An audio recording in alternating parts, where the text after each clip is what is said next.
Welcome to Karl Marx Does the Washing Up, where we ponder deep philosophical questions in the time it takes to make 5 Tesco's basic microwave meals. Perfect. I'm Shy Telly. And I'm Ilyas Kassam. And this evening we're going to discuss the fact that I was a couple of hours late for this, actually. So what do you think about time?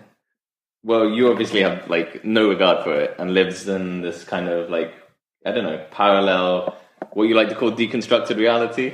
That's which exactly just basically means drunk. Yeah, but why do we place such an importance on time? Well, I think it's just because of logical structures of humanity that are built up over time. That just, eradicate the grey areas of existence and just sort of help us live in nice, orderly, entropy-defying reality so that we can, just live neat and wonderfully and just makes life easier. So as one who's trying to live, without the boundaries of time, Is that what you're doing, or you're just late? I think if I say I'm going to be there, I will be there. It just, it could be in the morning, it could be in the evening. But is there something wrong with that? Well, I guess it depends on the customs of society, really. What is the basis of why you're running? Is it because why you're late? Is it because you've transcended into this deep metaphysical abyss, or is it just because you have no regard for other people's feelings? But say it was the deep metaphysical abyss. How would one obtain that? How would one get to that state of being? And do you think you've been in that state of being, where you've transcended time?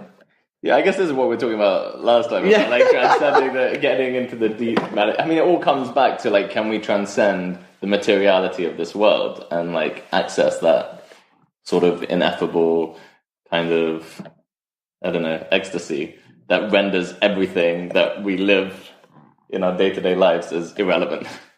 And what if I told you that I think I achieved that state on a daily basis? I would just say, well, you were just drunk. Oh, no, wait. If you were to tell me, yeah, for sure. But if someone else was to tell you, oh yeah, I'm dying to believe in that. I'm just no way. What color was the water? So what you're really saying is, next time I'm late, I need to tell you that I was in a deep metaphysical abyss, rather than that there were tube delays or anything like that. No, just tell me the tube delays, because I won't believe it. You won't believe the deep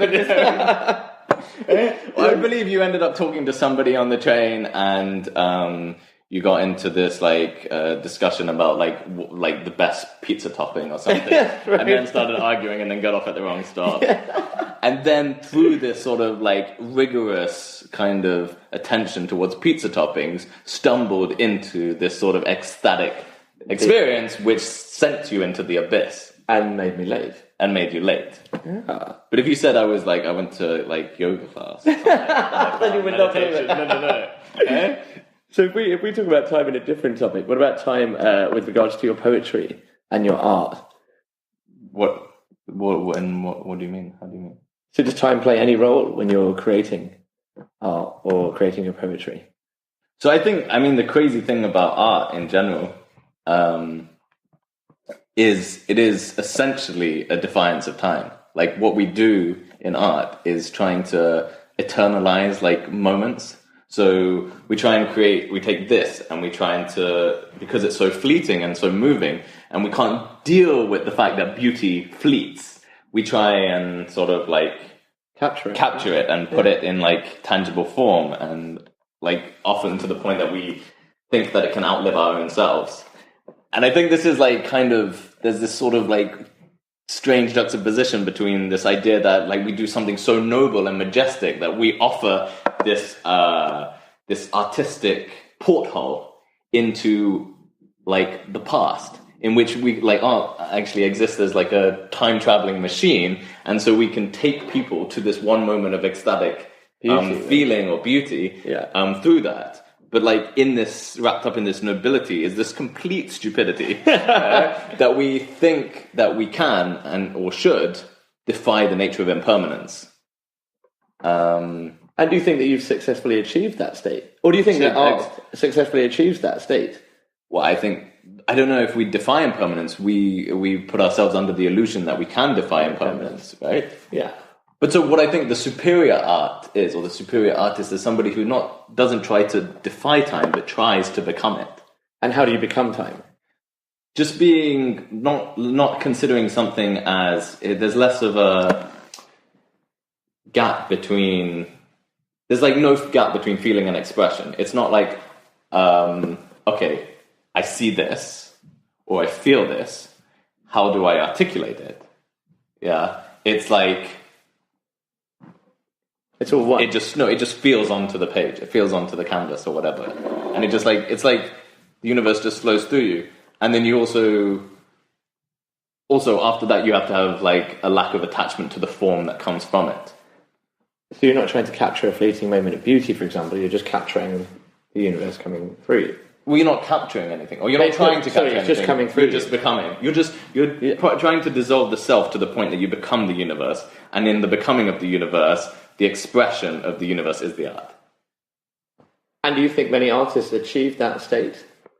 I think a lot of great artists do that, but then the way in which the art is all contextualized works against that. So it's like, I find like the good art is kind of the dissolution of the self, but the sort of promoting of your art and like actually like is the assertion of the self. Yeah. So there's this kind of juxtaposition between like doing this very like incredibly spiritual process and then like bringing it or like, you know, associating yourself to it, all just kind of destroys it. Yeah, because you're talking about not attaching yourself to the work that you create, whereas taking a step back.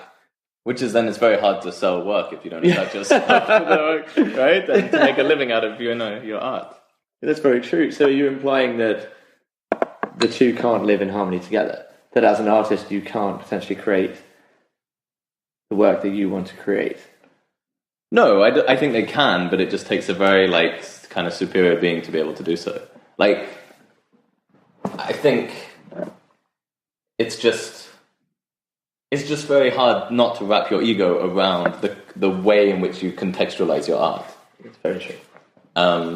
And so, but I guess that's just a challenge. Like, there's a challenge that comes with every profession and everything that we do. And I think the biggest, challenge with art is not to lose yourself within sort of the kind of egotism and narcissism that can surround it. But I think in today's modern age, that's the case with everything. Yeah, with every profession, right? Yeah, pretty much. So when you talk about the universe coming through you, flowing through you and spilling out onto the beautiful canvas, how do you think that process works? Like, is there a process? Is there a routine that one can follow? Is there a routine that you follow to try and achieve that state? Well, or is there a certain time? I guess we mentioned this like before, but there was this idea that I think, you know, to crave it or to lust after it or even like want to access that dissolution of self prevents the dissolution of self from coming. But there's things that you can cultivate, like mechanisms within your life that you can build and cultivate in order to give birth to this. Yeah. So an example of that would be, an example from your own life would be what? Well, just taking a bath. So like a lot of things just like bathing. Yeah, bathing. Like for me, that's like my deepest realizations in life happen in the bath. Yeah, a lot of the time happen in the bath. So, but you don't have a bath because you want to write something. You have a bath to have a bath, and consequently, you might write. Oh, so it's not like a one-for-one. Not every bath that you have will lead to, you know, spiritual guidance or writing or anything. Oh no, definitely not. Okay. But it's also there is also that kind of thing when you.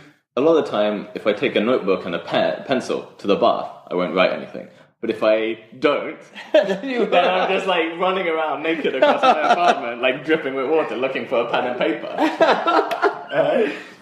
Okay, fine. And then, do you think in these states you've achieved this process where the universe is flowing through you and spilled out onto the page? No, I mean, not always. Sometimes it's just like... And this can take place in the form of art or poetry. So would you like to read us one of your poems where you think that you've reached this state? Oh, I don't know. I can't tell you like this... I don't think it would be maybe right for me to say that this piece of work happened in this state. And is that because I don't know. you don't acknowledge the state when you're in it, or because one can't acknowledge the Probably state? can't really remember. Yeah, you can't acknowledge it when you're in it, but in retrospect, I guess you can. Yeah. Maybe I would, but I don't know if I've like picked what is like. This was transcendent. This was not. Yeah, that's very true. It would be impossible to to make it in that sort of category. Something. But maybe that is something that one can do. Is that something that you think you could do? To do what? To define your work as, this is when I was in a transcendent state. This is when I was. Yeah, I think I can notice differences. There is a certain like a subtlety. Yeah, there is a subtlety, and I think people sense it in other people's works. I think I don't know. Do you think when you go and see a retrospective of an artist, for example, you would be able to pick points? Maybe not pick certain pieces, but you'd be able to tell when they were in a sort of state where they would flow through, and they were in that sort of flowing state, and then you pick other pieces where they potentially just painted that because someone had asked them to, or they just wanted to paint. Yeah, I guess maybe we consider the more abstract to have that kind of metaphysical quality that we talk about. Right? Yeah, dissolution of self. And then... But why do we think that? Well, because it's drawn from less physical forms that we're used to. So if you see this picture of a realist picture of a table and stuff, you're oh yeah, I saw that on my way to work. That's the table in IKEA, right? Yeah. Whereas if you see this real splat of ink and some shapes and stuff, it's have I seen that before? Maybe in the birth canal. And it will make you think twice. Yeah, I guess so. But I hate the idea that this makes it sound like abstract art is superior to when it's not. No. Yeah, I have kind of created some hierarchy, but I think there's just well, so that's different art has different functions. Well, that's the important question then, actually. So do you think you can create a landscape when you're in that sort of state where the universe is flowing through you, or can you only create splodges on a page or it's abstract art? No, I think you can. You think you can? Yeah. What do you think? I reckon, because if you're looking at a landscape and you become in complete harmony with it, you can sort of create a sort of mimicry of it, in which you capture the true essence of what is in front of you. Yeah, and that's what changes a landscape painting from a bog standard landscape painting, right? This sort of ethereal quality. Yeah, which captures the energy and the essence rather than purely the form. And that's why not everyone can do it, because you can't always capture the energy. Yeah, I think. Yeah, I guess there's what do you reckon about the amount of the self that goes into a painting? So the personality of the artist. But does that depend on how long it takes you to paint the painting? Because how much? So if it's just something that you did in 5 minutes, a quick brush stroke where you just felt, because you're in the bath and something just took over you and you took it. And it took you a few moments. How much of yourself are you putting into that? Is it comparable to painting that took you 24 days or 24 weeks or something? Is it comparable? What, in terms of quality or in terms of energy and how much of yourself that you put into it? No, for me, it's it doesn't. When I have this moment where it feels like a dissolution of self, it takes no energy from me. It's just very it feels energizing afterwards. There's this catharsis, and you just feel kind of free and empty. And then something which is rigorous and constant, and this there's this meditation in there where there's this sort of bliss, but it's exertion, and then in the completion there's this sort of release and catharsis. But the other one's almost nothing's changed. You've just vacated for a while and then come back. But you're not saying that one is better than the other.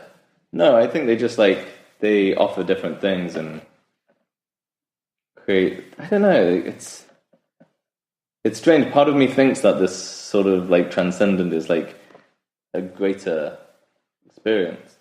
But then another part of me thinks that, maybe like if you're truly like transcending on any level, like, and we're actually like really disillusioned, well then you can't make any art. Yeah, 'cause you you'd be can't so speak lost, or say right? anything. Yeah, You're yeah, just like in complete like